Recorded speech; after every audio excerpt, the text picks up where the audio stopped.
shit down and turn the page. And I think you can make that decision definitely in your consciousness. Yeah.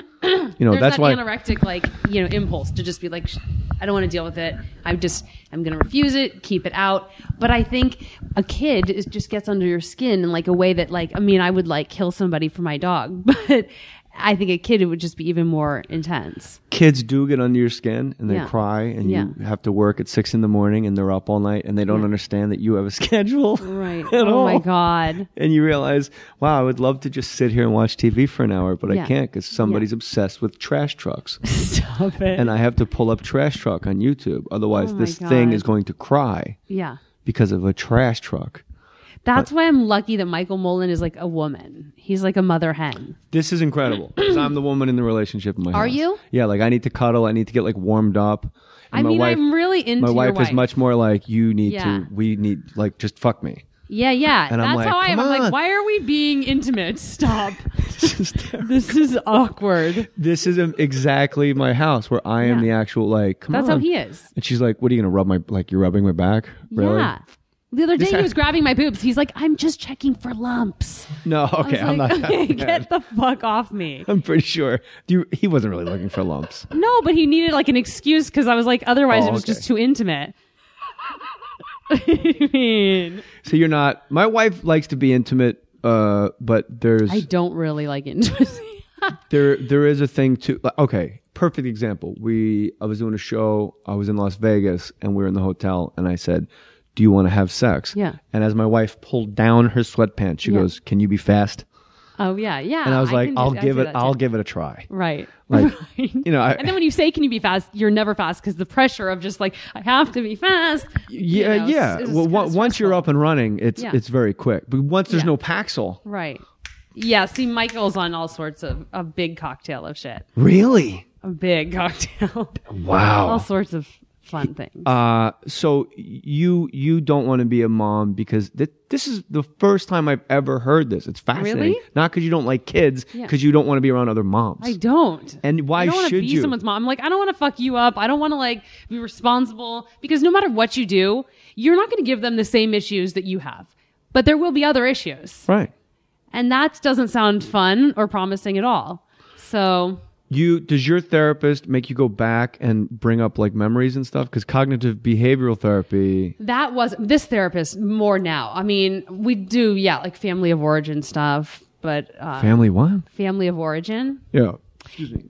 Where you talk about sort of just like the environment you grew up in. And I think I also used to say, well, no, this is because of my dad, and because when I was 12, my so like outing my mom. My mom said we came back from summer break somewhere. And my mom said to my sister and I don't know how to be a mom anymore. So I think you guys should just go live with your dad.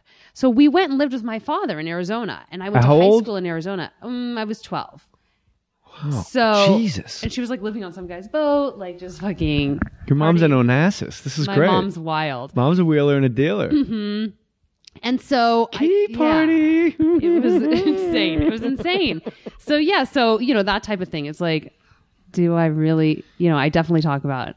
But there's two therapy schools now too, and that's the one like family of origin and cognitive behavioral therapy. And then I was really lucky. The first therapist I went to went, oh, I don't want to get into your childhood and shit. I don't give a shit about it. Right. You have this problem. Here's this pill. And if you tell me it's working, let's just keep going forward. Because it's like... so that's like a shrink. It's just more, and it's like an archeological dig. And I don't see what good's going to come up from you reliving shit that happened. I don't know. But I really think, I'm also in couples therapy. I'm a big fan of couples therapy. Yes. You get to air it all out. Well, I also think like if you're not in couples therapy, I don't understand how marriages work because I think you need it. I think you just like to be able to communicate. It helps to have a third party there so that you don't get into your, your dance because you are so enmeshed. You get into a loop. Right. But you're full of shit, and I'm going to tell you why you're full of shit. I know why you go to couples therapy. Why? Because somebody agrees with you in front of him. A person says, no. But Michael, she really shuts me down a lot. Michael, you didn't hear what Jenny just said. I do like that. But she shuts me down But like binging and purging, the high of her agreeing with you, if it's 60% to his 40, right. you get to ring that bell in your head like bing, fucking, and that whole drive home, you're elated. Right? Yeah.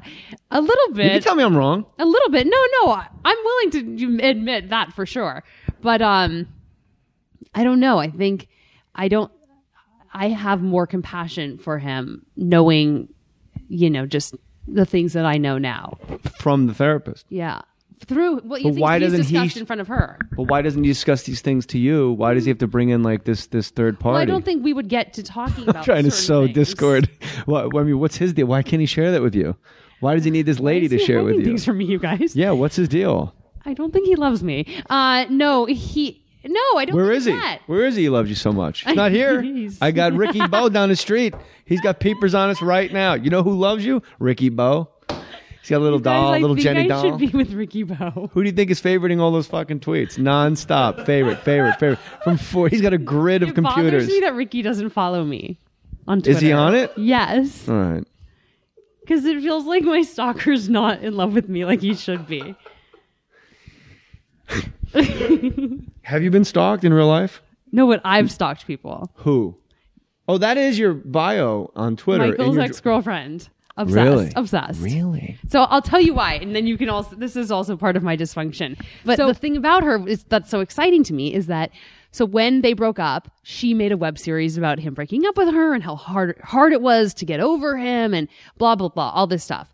And she was sort of, writing on my IMDb, like just talking shit when we first got together because her, she has got tattoos, over the whole thing and just acted like this guy fucking crushed her.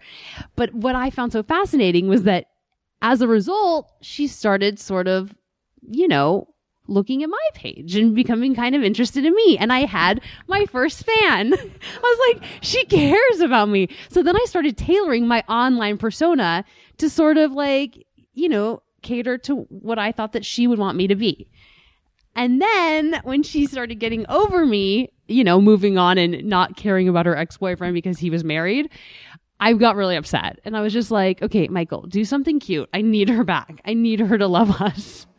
So then, this is he's got the radio in your eyes. He's playing Peter Gabriel in her driveway. I mean, this is so crazy. He didn't know I was doing this, but I sort of ended up cheating on him with his ex-girlfriend because I insinuated myself into her life using a fake identity and started becoming friends with her. Right. We would hike together, lunch together. Wait, you really went out and Sheila Kelly's pole dancing classes together. Whatever. It's a long story. But did she know you were you?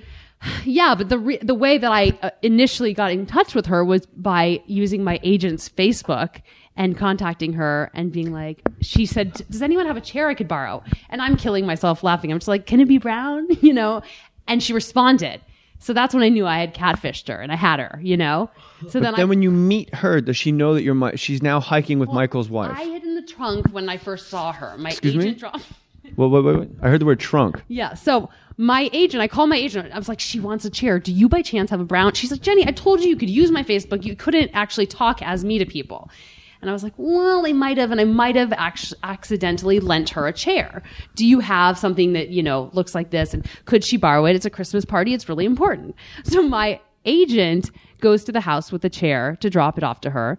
And I'm like, okay, so I'm going to be in the trunk because I had never met her in person. I just needed to see her. In the trunk of your agent's car? You're like an actual crazy person. Look, I'm very glad you have phone sessions with your therapist. This, I was ready to. It's all in fun, but literally. Sure, what isn't? I just needed to see her, and so that happened, and then that wasn't really enough for me. What music is playing in your head? Was the car moving when you were in the trunk, or did you get in the trunk and have her approach the car? Be honest. We drove a little bit with you in the trunk. Now, how do you see out of a trunk? Well, it was kind of like an SUV type situation. Okay. This is like a Korean arms deal. It's so bad.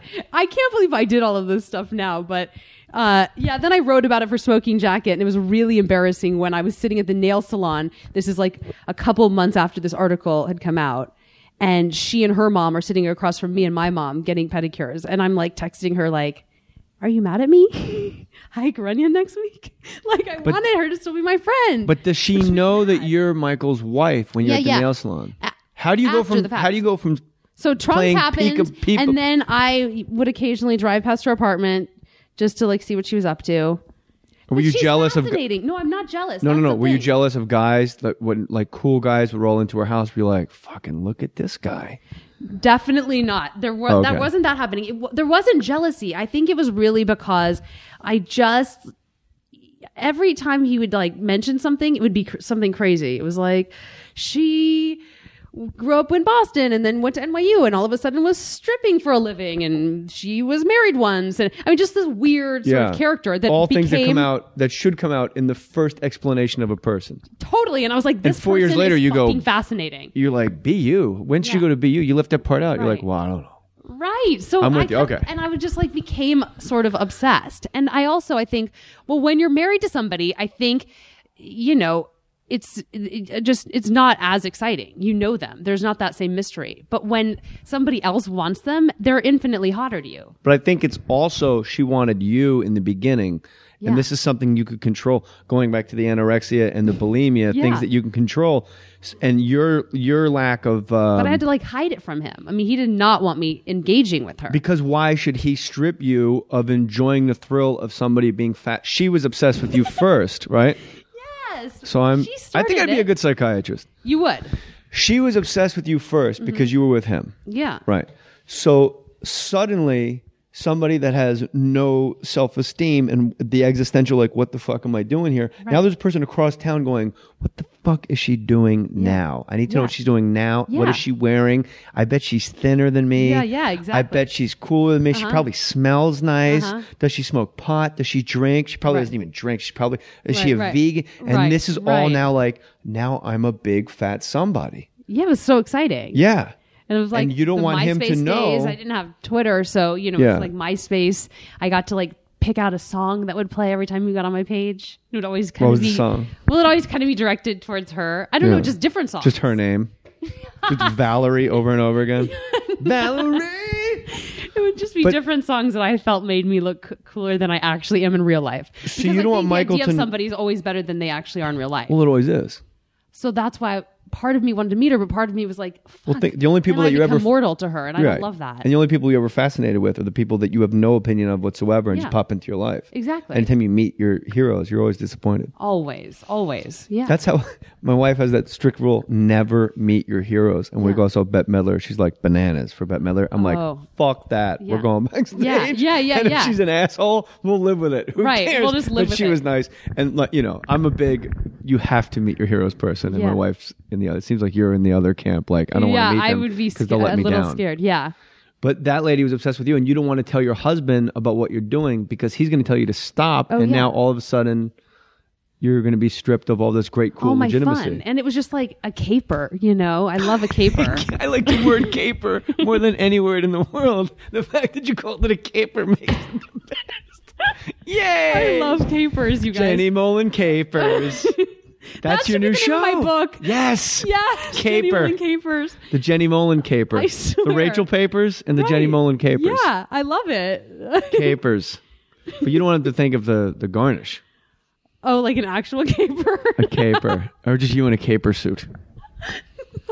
Jenny and Teets. Yeah. Teets named one of your dogs. That's Teets right there. So when you opened the Twitter account, you were like, no one's going to listen to my tweets. I have to have a partner. Well, Laverne and Shirley, Abbott and Costello, Jenny and Teets. True. I started a Twitter account as Jenny Mollen, and then I don't know, I just got off. It was like I started maybe 6 months prior, and then just, it didn't really take to it. Because I was still into like getting on Facebook and writing a whole, and then I went back and I was like, okay, I think I could have fun with this. So at that point, Jenny Mollen was gone. You can't reuse a name. I didn't know that. So I was like, oh, fuck. Well, I guess Jenny and Teets, because he is my other half. And he looks a little like Michael. I'll be honest with you. He does, right? He does have that little juice. Actually, my dad's turning into him. It's crazy. So people need to tweet you at Jenny and Teets, TEETS. Yeah. And they need to let you know that you're a winner. and you're very thin. Oh, thank you. And you know what? I'm like 2 weeks from now, I guarantee you, Angie's gonna text me. What do you think Jenny's doing right now? That'd be so exciting. He's gonna be in my trunk. That would be so exciting. So this is a big deal. You're now you're in the Mohr sports. You're gonna get a bunch of degenerates tweeting you. I welcome all of that. All right, and let's